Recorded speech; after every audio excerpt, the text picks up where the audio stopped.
Andrew again. Sure. Check, check, check, check. Okay.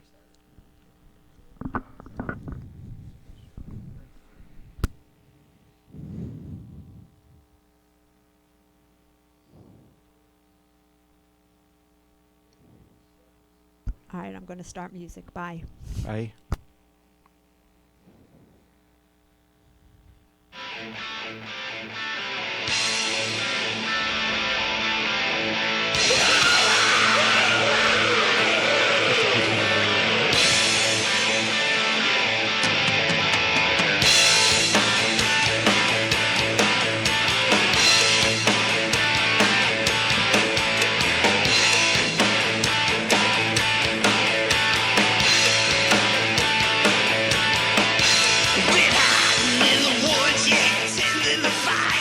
Welcome, everyone. It's 6:03 on Monday night. You're listening to the 87th installment of the Age Out Angels Radio Hour on www.hamiltonradio.net, Channel 2. I'm your host, Greg Rapport. I'm the founder and executive director of Age Out Angels.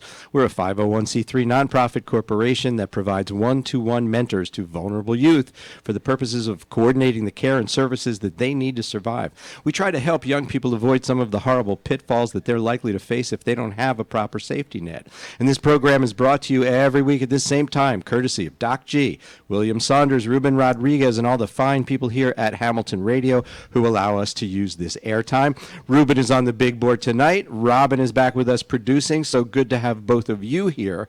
And thank you so much at home for tuning in. We've put together what I hope you will find to be an insightful and compelling view of the child welfare system and related entities. So get ready, because tonight on the radio hour, how can the state library in your state make an incredible impact on your business, especially if you happen to have a nonprofit organization, no matter how big or how small? This is devastating. The state library is a treasure trove of information, and tonight we're going to hear about it from two representatives of the library, Lee Clark, Business and Funding Information Librarian, so Lee knows where the money is, and Andrew Dauphinee, he is the Instruction and Outreach Librarian.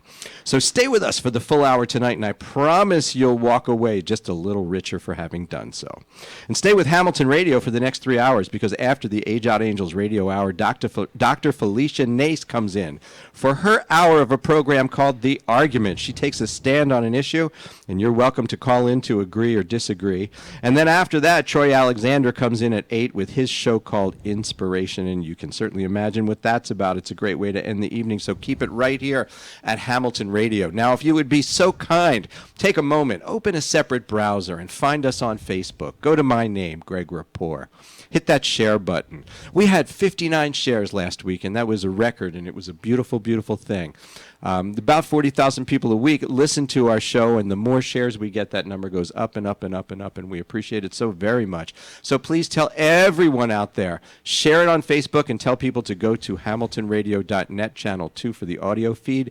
Please tell everyone in your world what we're talking about tonight, because what you're going to hear applies to every geographic region, including where you live. What we talk about here needs to be shared, so don't keep this private to yourself. Help us share it. Tell your friends. There's a generation of youth out there who are being forgotten, and caring people like you and me can't sit still while that happens. And while you're doing that, let me remind you that we're here almost every Monday from 6 to 7 p.m. with the Age Out Angels Radio Hour. We have a great lineup of guests coming up next week, June 10th. Oh, it's going to get heavy for the next 2 weeks. This is a happier show tonight, but it's going to get heavy for the next 2 weeks. We're going to be talking with experts about reentry. What happens to adults and juveniles after prison? And on June 17th, we'll be looking at Jim Crow laws and how that applies in today's environment. And we'll also have two representatives here from the Medina Community Clinic. Two really serious topics in a row, and the list just goes on and on and on. So be sure to tune in every Monday at 6 p.m. for our unfiltered look at the child welfare system and other related social services. This is where you come to get the whole truth. And I promise what you will hear tonight will not be found on the nightly news. And hey, since we're live, you can write into me during the show using the comments field on Facebook. Or you could call in if you want to join the conversation. Be part of the show if you want to. It's all up to you. The phone number is 609-807-2492. Again, 609 807-2492 is the number if you'd like to call in. And of course, you can always send to me in the comments field on Facebook, and then you don't have to suffer the anxiety of speaking on the radio. It's totally up to you. So, okay. I like to do a little setup in the beginning for what we'll actually talk about more at the end of the show. And last month, May was Foster Care Awareness Month. But where we are at Age Out Angels, every day is Foster Care Awareness Day, every week is Foster Care Awareness Week, and every month is Foster Care Awareness Month. And also every month I look forward to a newsletter that comes from an organization called Umbrella, which some of you may remember, especially if you listen to this show, used to be called Foster and Adoptive Family Services. Recently changed its name to Umbrella, but that's the new name for the organization. But they send out a wonderful newsletter every month I always look forward to, and the current issue is no exception. To call my attention to the situation in Oregon, which gives rise actually to a broader discussion. So let me explain. The state of Oregon is under scrutiny for their treatment of youth in the child welfare system. One problem is Oregon's continued reliance on congregate care facilities to house foster youth. Congregate care means group homes, if you need the code decipher. Even when these settings may not be appropriate, children still end up in group homes. In their defense, you do see things like that occasionally, like, a child will be in a group home for a particular treatment protocol. Treatment protocol will end, but they have no place to put that child, and so they do some paperwork and they get another month in the home. So that does happen, but it seems to be happening on a grand scale in Oregon, marking a national shift away from congregate care group homes. Is the Family First Prevention Services Act that was approved in 2018 and will be implemented in October of 2019. This act functions under the understanding that for youth, prevention strategies and kinship care are less traumatic than being placed in traditional foster homes by implementing prevention strategies and support for kinship families. So the move is actually away from foster homes, right? But the first casualty of that is apparently going to be group homes. So in order to effectively implement the new laws, funds will be redirected from group homes towards prevention services. According to Casey Family Programs, congregate homes should be used to serve children with complex behavioral challenges, not to meet general placement needs. Of the approximately 437,000 children in foster care, about 53,000 reside in group facilities. Allocating money for prevention is important, but may cause difficulties for states that still rely heavily on congregate facilities. And of course, the news gets worse if you happen to be a foster kid in Oregon. Oregon is one state that is struggling to move beyond congregate housing. After an audit and a lawsuit headed by a nonprofit called A Better Childhood, the state has come under fire for their treatment of foster youth. According to Reuters, the lawsuit has been filed on behalf of 10 youth in care whom Marcia Lowry, director of the organization behind the complaint, says have been re-victimized during their time in the system. And if you listen to this show, you know who Marcia Lowry is. She is our champion. She is the superwoman of suing places in the interest of children. And so this is her handiwork coming to bear. Some individuals in the lawsuit lived in group home placements after committing to stop housing youth in hotel rooms. After a 2016 grievance, Oregon moved children into congregate care programs where they live. Are you ready for this? Are you sitting down at home? I hope you are. Let me restate this sentence because you're not going to believe the predicate. Oregon moved children into congregate care programs where they live in refurbished jail cells. I'll just let that sink for a minute. The Youth Inspiration Program, YIP, in Klamath Falls houses adolescents in a repurposed wing of a functioning juvenile detention center, and they have the nerve to call it the Youth Inspiration Program. What are you supposed to be inspired to do exactly? A 16-year-old girl in the current lawsuit was confined to a cinder block cell at YIP and underwent daily therapy for sexual and substance abuse, neither of which she had ever experienced. An article by Sarah Zimmerman of the Associated Press explains that youth in these programs have been subject to strip searches, had little access to extracurricular activities, and had limited contact with family members. Individuals with mild behavioral problems have ended up in programs like YIP, even though these services are meant to house those with more severe physical and behavioral needs. The state continues to rely on these facilities despite national efforts to move away from congregate care. And in February, Oregon Governor Kate Brown requested a $12 million increase in budget for YIP. Now, Oregon apparently has systemic problems, and we're going to get into that at the end of the show because I want to get to my guests. But I'd love to hear what your opinion might be about housing children in jail cells. You can feel free to call in to the show, 609-807-2492, or you can write to me in the comments field of Facebook. We're going to take a short break, and that will give you an opportunity to hit that share button on Facebook. So stay right where you are. We'll be back in 1 minute with Lee Clark and Andrew Dauphiny from the New Jersey State Library. Don't.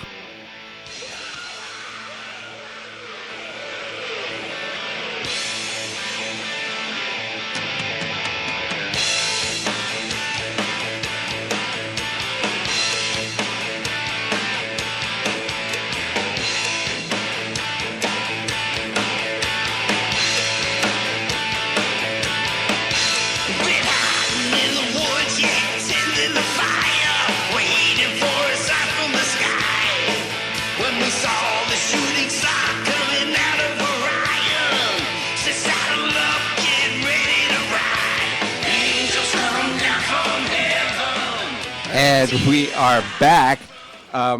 In my world, the library, I think, was always the happiest place on earth. I loved going to libraries from the time I was old enough to go to libraries. And if it wasn't for a library, there might not be an Age Out Angels or an Age Out Angels radio hour. Because it was a library. I was combing through the stacks and saw a book called On Their Own, where I found out that, you know, how horrible it can be for a child when they age out of foster care. And so I credit the library with that. And so with that in mind, my guests tonight are both from the New Jersey State Library.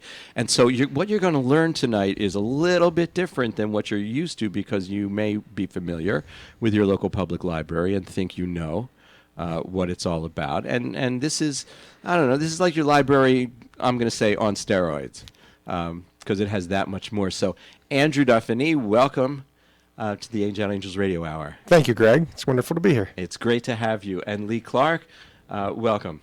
Welcome. Thank you. Oh, Thank you for having us. You're quite welcome.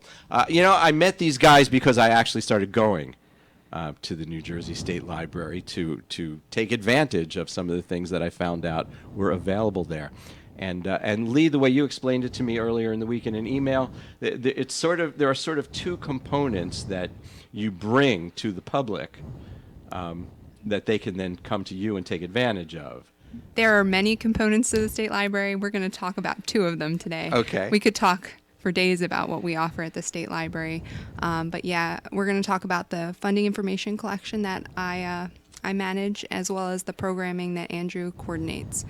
And it's vast, and we like to just touch on some of the resources that we offer for free to the public. Okay. And so you know where the money is, it would appear. Well, we can show you how you can find where the money is.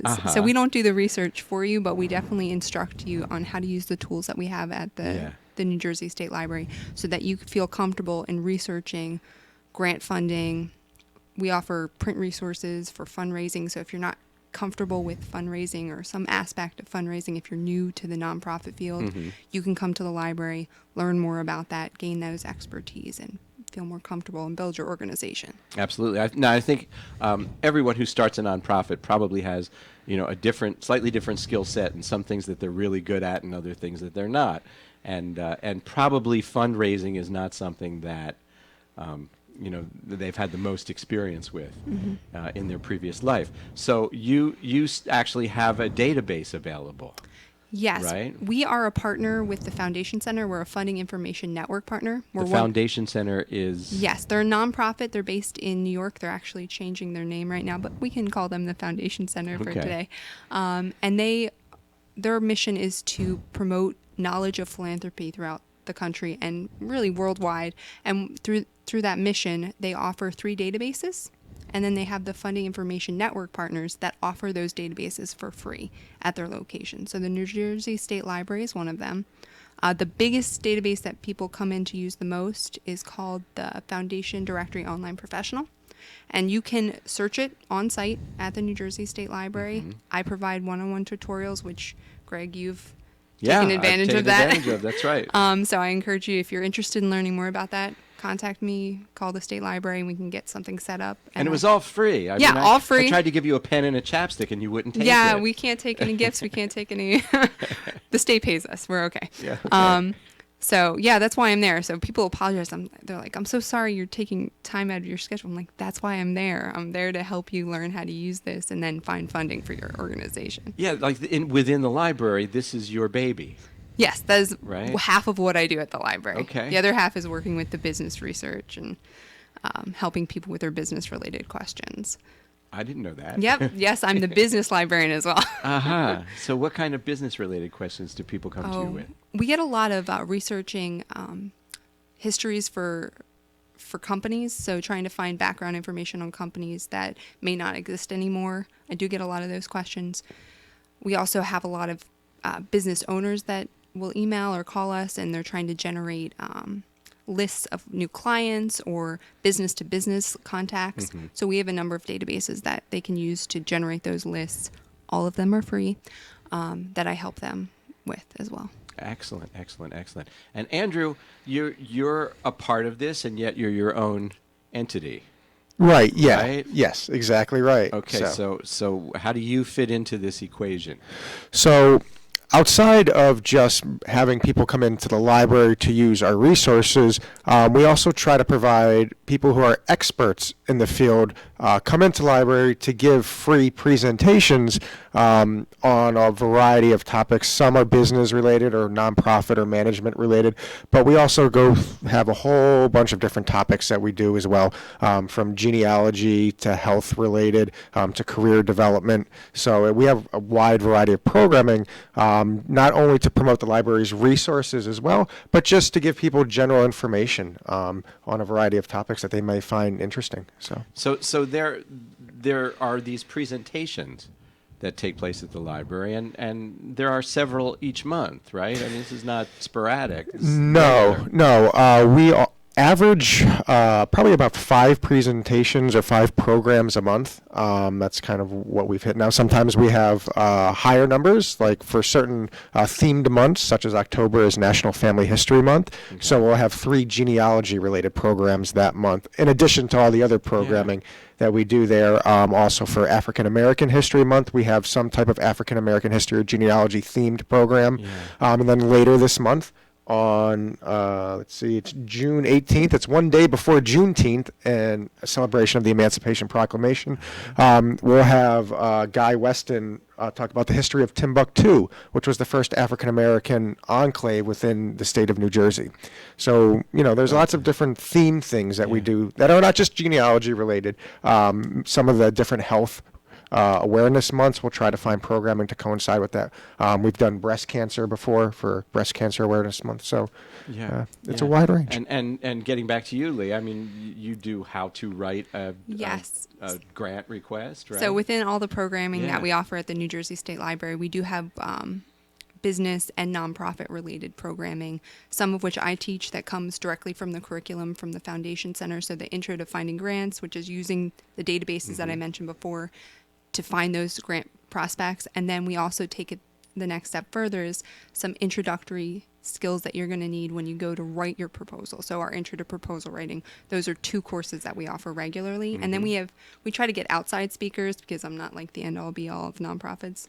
I come from an education background. I've worked in a nonprofit, but we have experts that come in and talk more about anything from marketing your nonprofit, marketing your business, using social media.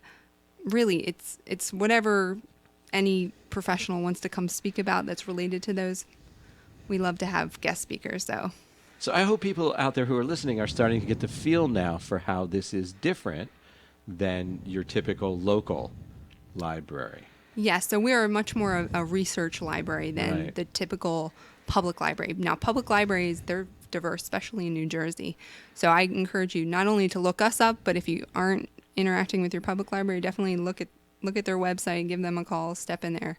But definitely look at our website and come visit us if you're local to Trenton or you're in the Trenton area. Well, a librarian who was a friend of mine once said to me, "Never buy a book."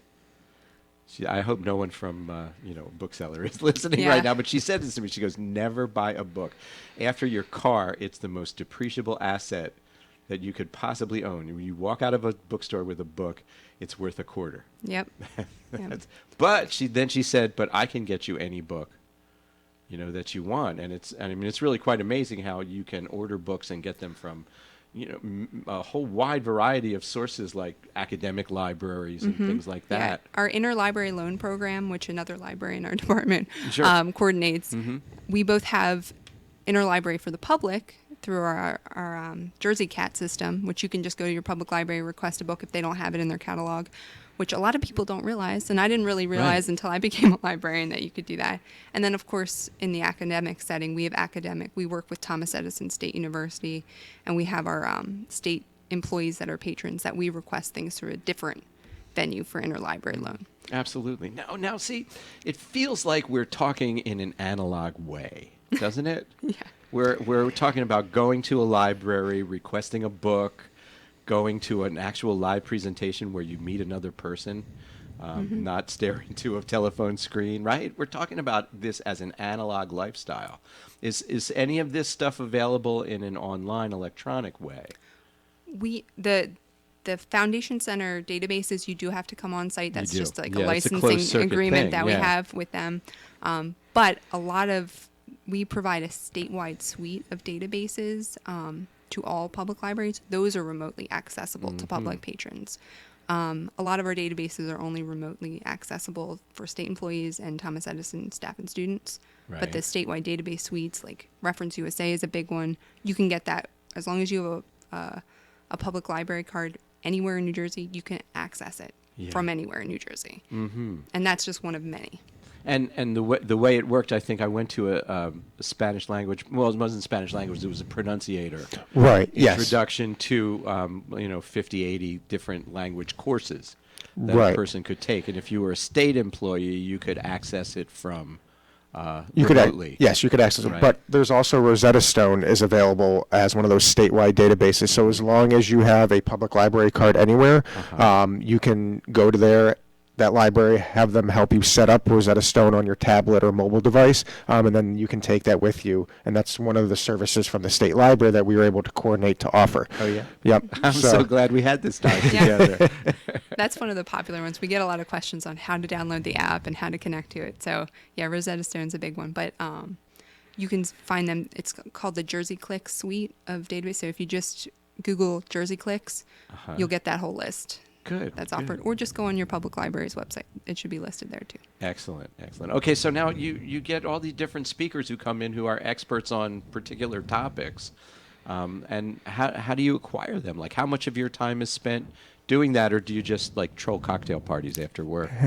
Well, a lot of it has to do with networking. So that's a big part. So it's either people that I've met at programs who approach me and ask me and say, "Oh, I like this idea. I have this idea. Can we coordinate something? Can we work something out?"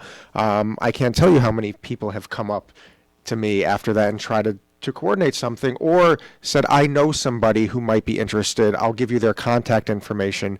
And there's kind of that bridge. I also have Lee, who does a lot of outreach in the business community too. So she's able to bring in a lot of potential presenters in the business and the management community as well. And then other than that, it's just kind of research, seeing what's out there, seeing who's available in the field. I know that right now I'm trying to establish some type of partnership with Capital Health System to get more health-related programming.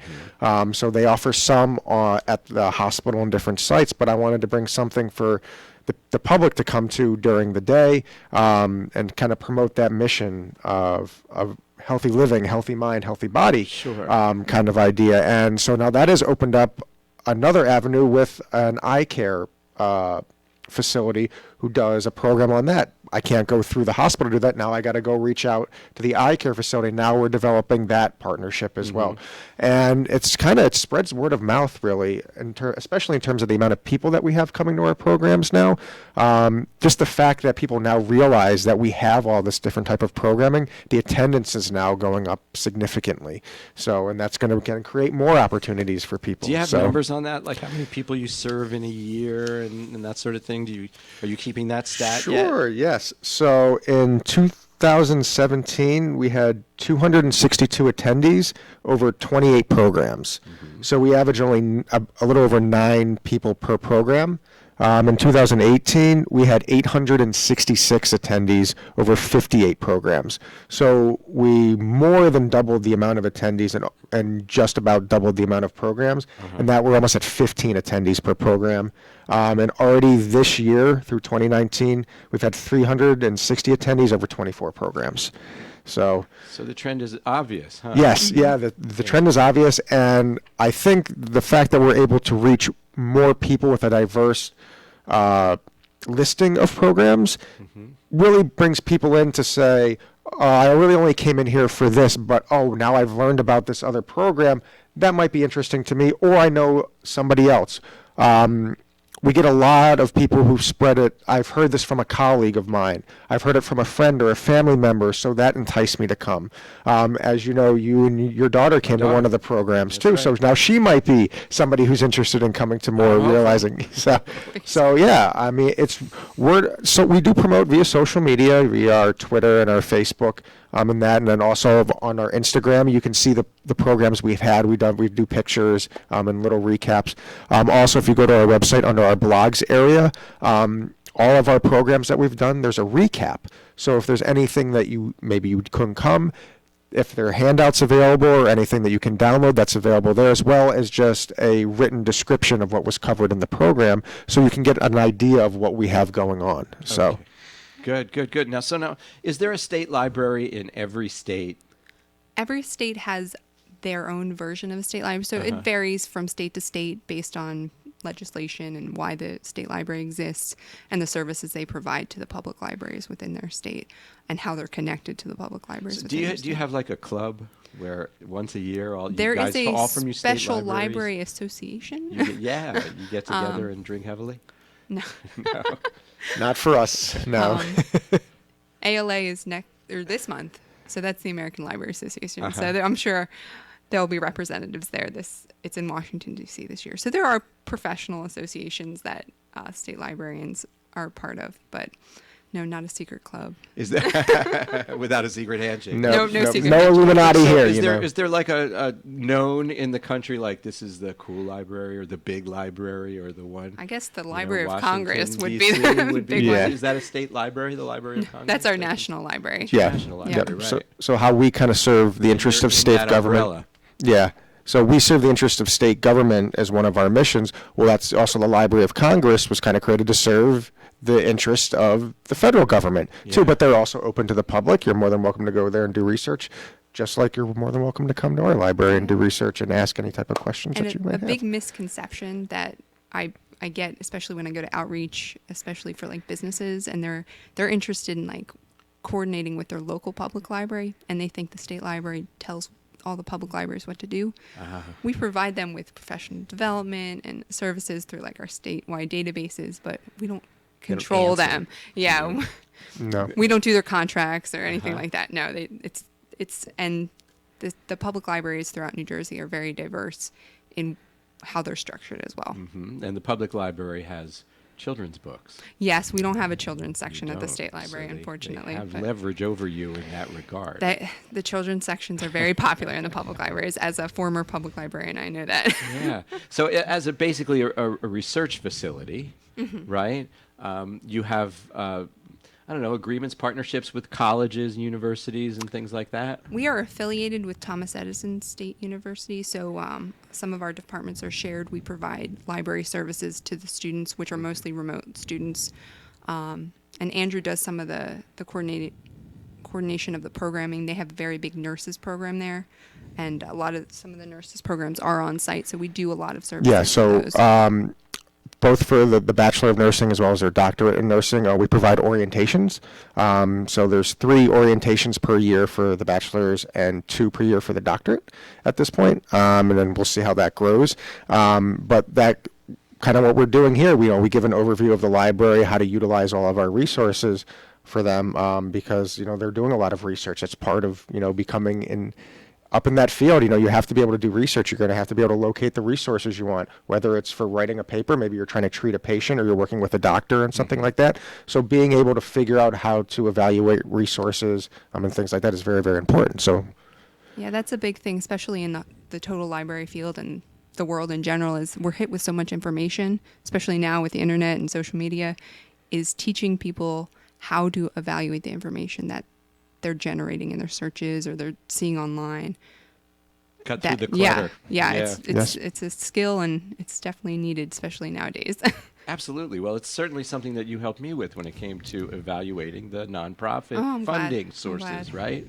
I mean, you start out doing a search and you realize that there are, you only have 6,000 or 7,000 potential grants, Yeah. proposals that you should write, so you better get started. Yeah. Or you can do a better search. Exactly. know, Narrow more down your targeted. search terms, Mhm. how you use that. And it varies from database to Yeah. database, or resource from resources. So just feeling confident in how you're searching, that's what the librarians are there to do, to help you through that. Mhm. We can't do the research for you, but we can definitely give you breadcrumbs that lead you through it. Absolutely. Fantastic. So do you guys at home who are listening, do you want to work in a library? Because if you stay tuned after the break, we're going to talk about how one goes about doing that. You probably didn't know when you woke up this morning that there were jobs in a state library in your state. So what you need to do is share this with everyone on Facebook, because there's plenty of jobs to go around. Okay, you don't have to keep this to yourself. We're going to take a short break. We'll be back in 1 minute and continue with Lee Clark and Andrew Dauphiny from the New Jersey State Library. Don't go away.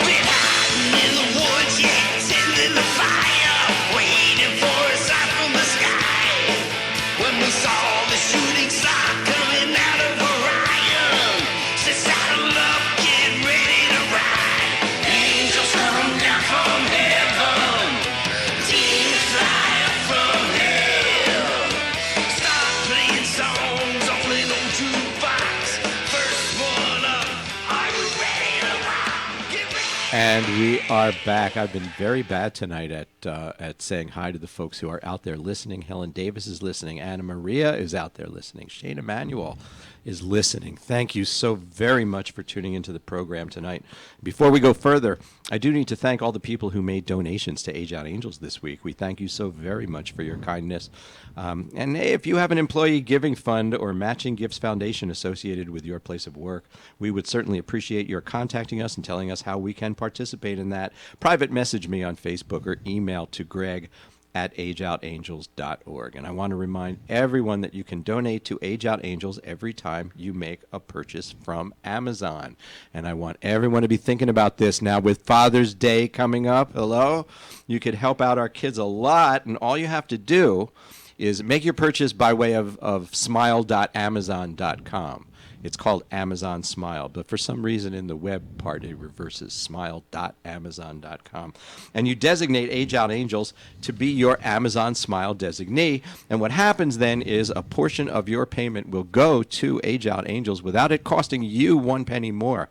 And I can make it easy for you to designate Age Out Angels as your Amazon Smile recipient. All you have to do is contact me either via Facebook or greg@ageoutangels.org, and I can send you a link that will take you directly to our designation. Remember all those Father's Day gifts, smile.amazon.com. If that's where you're going to shop. I'm not telling you to shop there, but if you do, we could be helped by that. Back now with Lee Clark and Andrew Dauphiny from the New Jersey State Library. So you knew you were going to be a librarian from the time you were like 5, right?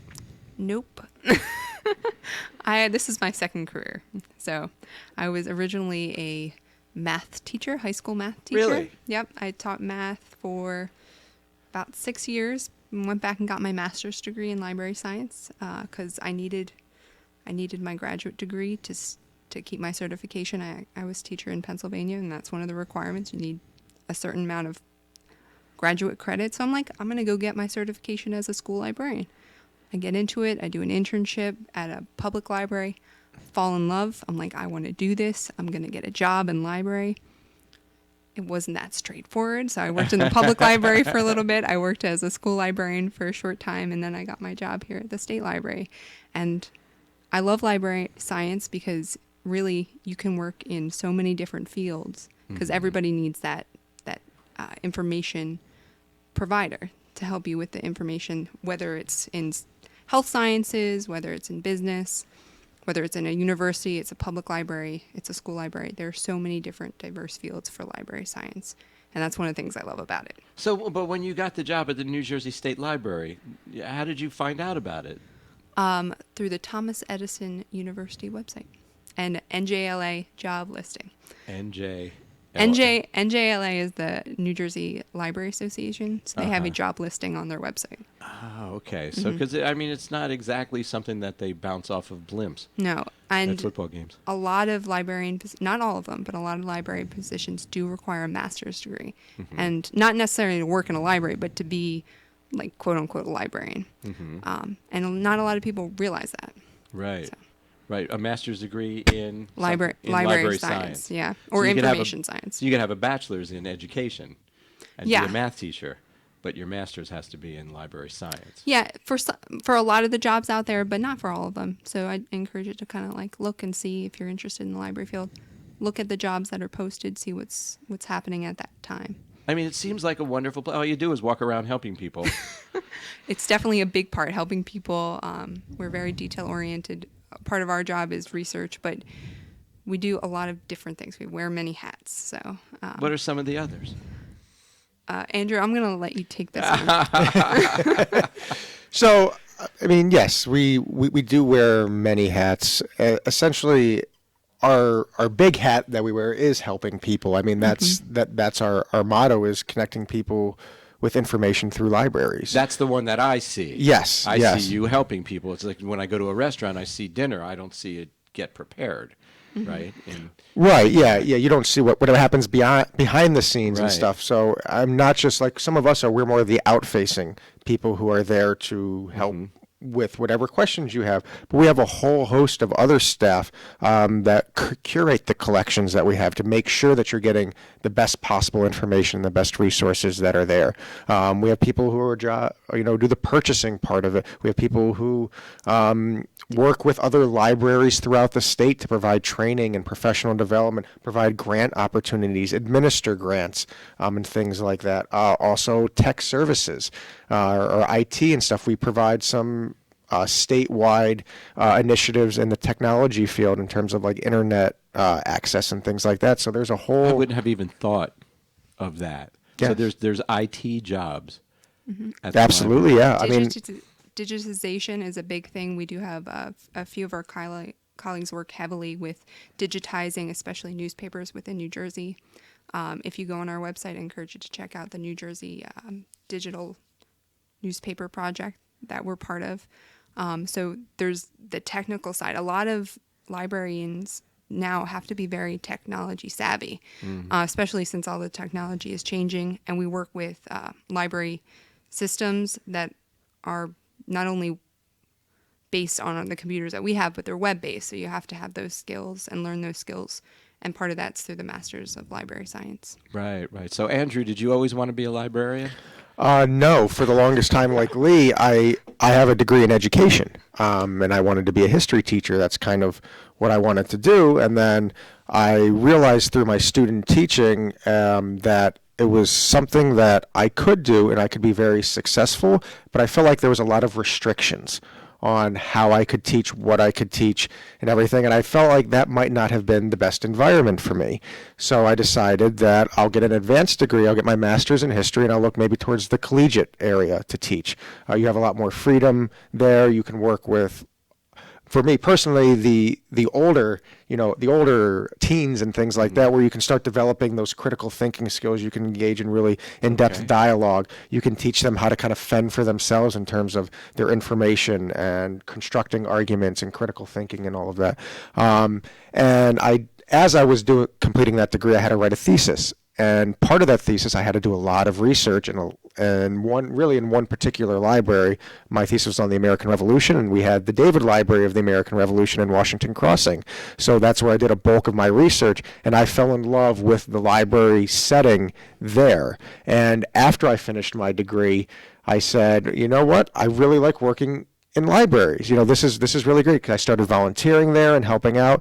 And like with Lee, I said, well, I need to get a master's now in library science, really, to get a real professional position. So I had to go back to school again. Well, luckily I was able to get a circulation position at an academic library, which was just checking in, checking out books and things like that, and providing just some basic services. And that kind of propelled me through and helped me build my skills up. And then I was able to finally get the job at Thomas Edison, or through Thomas Edison for the New Jersey State Library. New Jersey State Library. I started in circulation, checking in, checking books. Most of the people that you're going to see at the library, if you go to your public library, might not be the librarians. They might be library assistants. They have a huge job within the public library, but they might just have a different description, or they might not need as much education to get those jobs, but they're as critical in the public library as the librarian. But a lot of people think, like, you go to the public library, you're talking to a librarian. You might be talking to a volunteer. You might be talking to a library assistant. All of them are very important within the library world. So if people who are out there, especially some of the young people who are making career decisions and had no idea when this show started, that there's actually something like a career in a library. I'm not sure what they thought those people were doing, but that doesn't matter. What we're telling them here is that it kind of starts with a bachelor's degree. Well, I encourage them, if they're interested in becoming a librarian or working in a library, go to your public library, see if there's a volunteer position. They're usually looking for volunteers. How nice. Sometimes we're overwhelmed with volunteers. So put it out there, say, I'm interested in working in the library. Can I have volunteer experience? It's a great way to get job experience if you're building your resume, especially if you're a teenager in high school, starting college. Maybe get a part-time library assistant, full-time library assistant. That way you get a feel for, like, is this for me? And then you don't throw a ton of money at a graduate degree you get in the before you know environment. what it's like. Definitely, like, look into the libraries in your area and see which ones you're interested in. Yeah. Put your little toe in the water, Yeah. get into the environment, see if you really... And that's a good thing to put in your resume, especially if you want to get into becoming a librarian too. Yeah, absolutely. It helps you develop those really key skills that you might not learn in the academic environment, where you're learning about the history of libraries and theories and practice and things.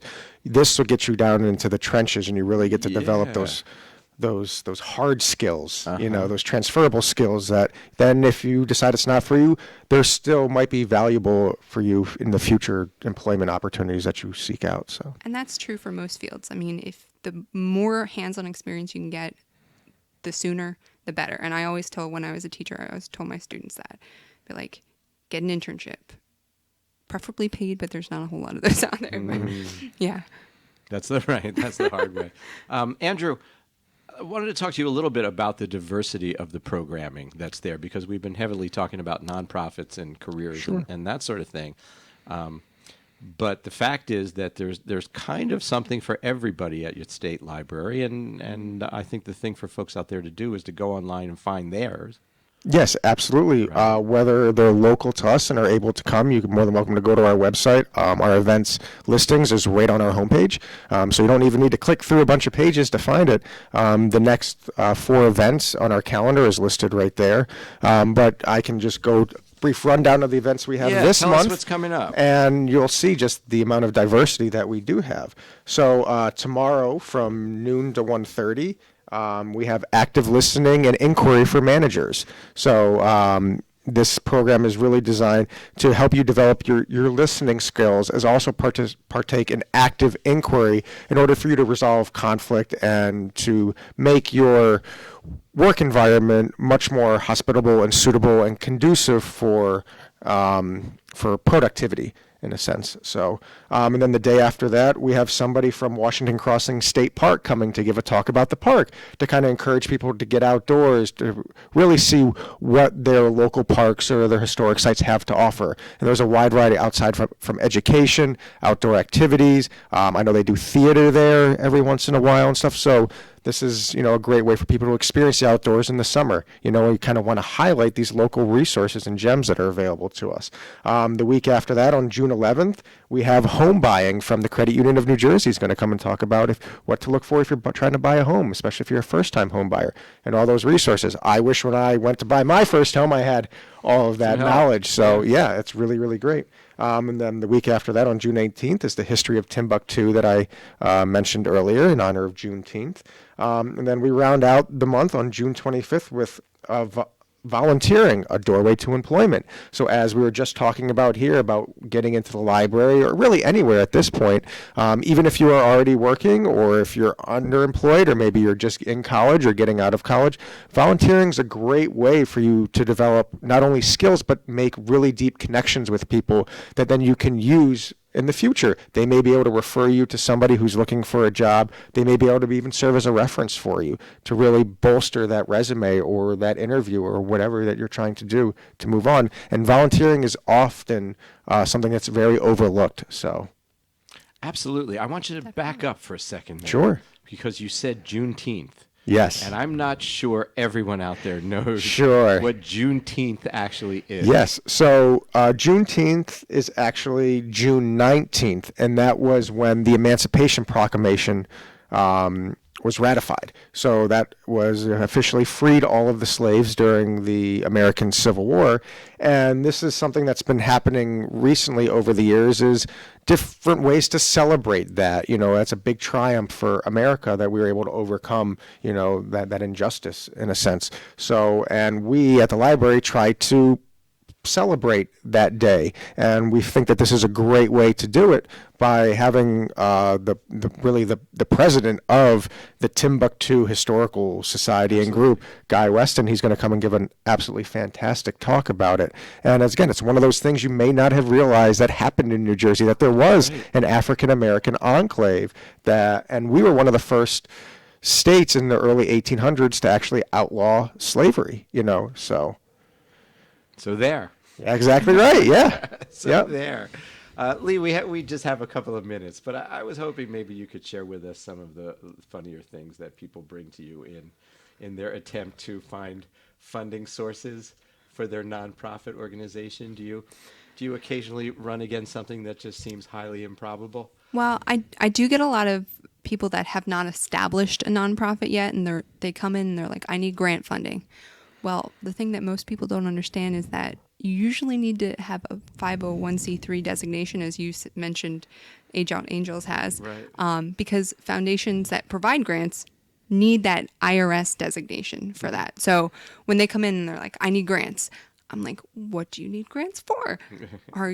Have you established your nonprofit yet? Are you working with an existing nonprofit? So you kind of have to they want to jump in, but you got to take a couple steps back and kind of see where they are. Are they ready? Because grant funding is not usually the first thing that you're going to do to fund your nonprofit. You may have to seek independent or individual donations. Absolutely. That's where the base of your money is going to be coming from, and some people don't realize that. So that part of our intro to finding grants is talking about that, understanding where is the funding coming from? How is the diverse funding in your organization going to happen? Absolutely, yeah. Of So- course, the first thing. Well, I wonder if like group funding now might be moving, Crowdfunding? Yeah, so, maybe moving up the list. Crowdfunding's always kind of in flux, and it depends on who you're talking to, what that means.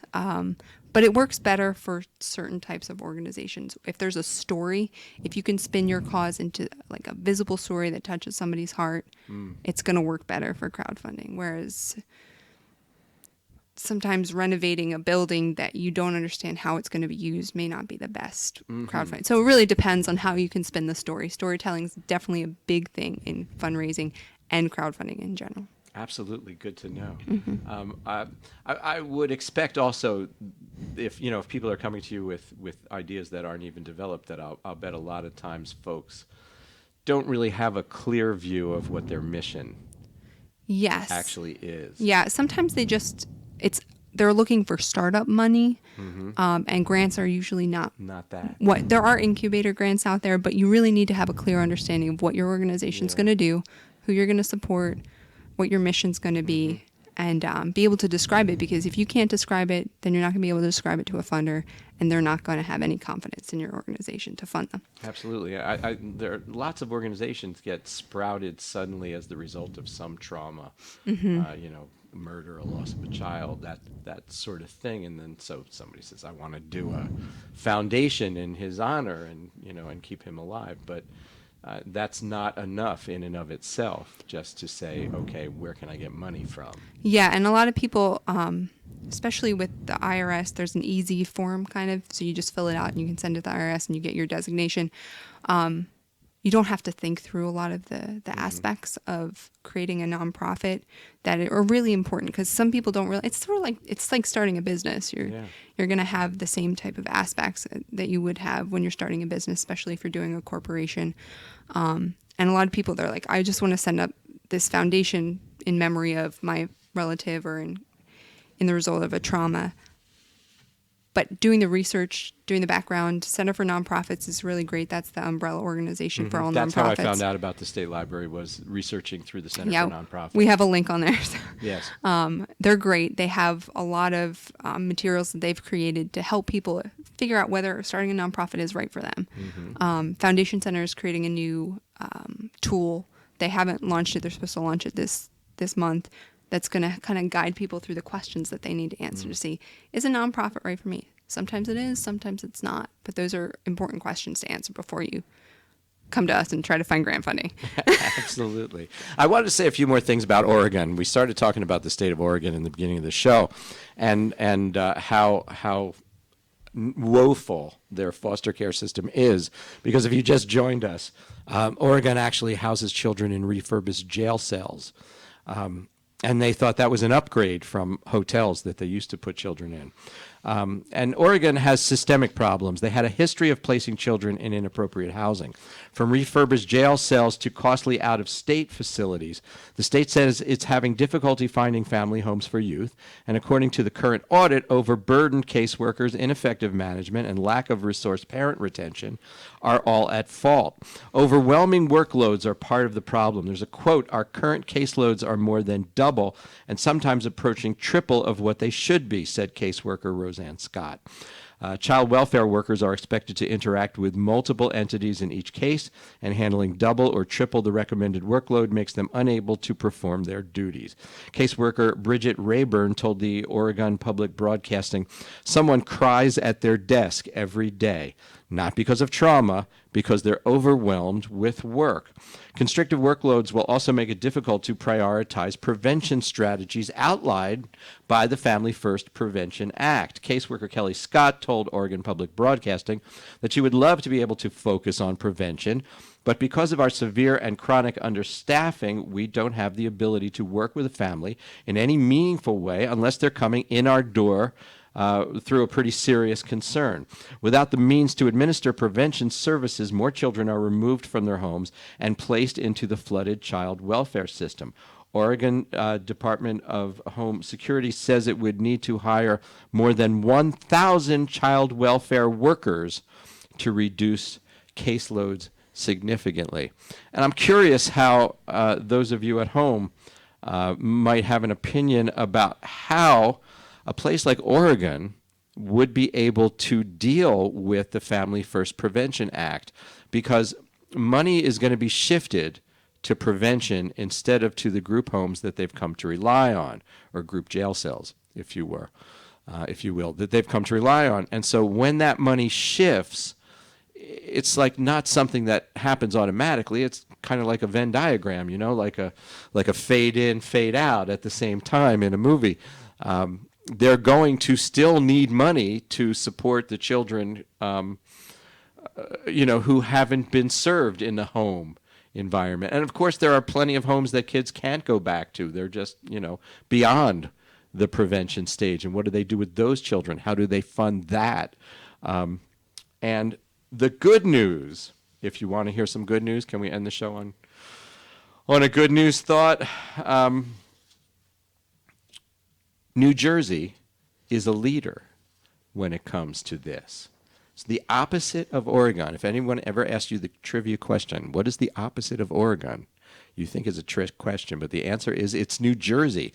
As a leader in child welfare, New Jersey has emphasized in-home prevention since 2004. As of September 2018, 41,945 children benefited from the use of in-home prevention strategies. From 2004 to 2018, the amount of children in out-of-home placements was cut in half, from around 12,000 to 6,225 children, with half of the youth in care being in state-funded kinship placements. And a lot of the children that I meet are in some form of kinship placement. New Jersey also creates a network of support for the resource families. For example, Umbrella, the organization who brought me this article, provides family advocates, mentoring programs, connecting families meetings to maintain a supportive community during the difficult times in the life of a resource parent. New Jersey's foster care system has its own issues in the past. The same Marcia Lowry who was suing Oregon sued New Jersey. Back in the day, former New Jersey foster care scholar Stephanie Ancora's placement in a shelter at age 17 echoes stories of the jail cells that they're using in Oregon.